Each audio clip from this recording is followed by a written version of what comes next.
कि जो बंदा बेनमाजी होगा उसकी कब्र में जो सांप मुसल्लत किया जाएगा, वो सांप सुबह के वक़्त आएगा और उस बंदे को आकर कहेगा कि तूने फजर की नमाज कज़ा की थी ना, लिहाजा मुझे अल्लाह रब्बुल इज़्ज़त ने भेजा है, जाकर उसको डसना शुरू कर दे, उसको खाना शुरू कर दे।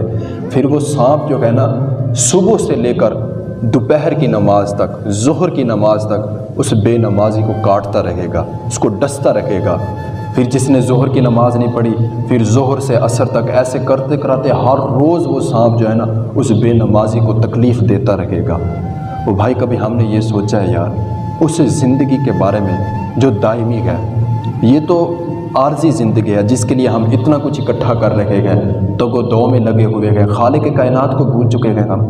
ये हमारी हालत हो चुकी है। और जो ज़िंदगी है भी आर्जी, इसका पता भी नहीं है, पता नहीं कब तक है, नहीं है, पता नहीं कब वो दिन आ जाए कि होले से चुपके से हमारी आंखों पर ऐसे हाथ फेर दिया जाए।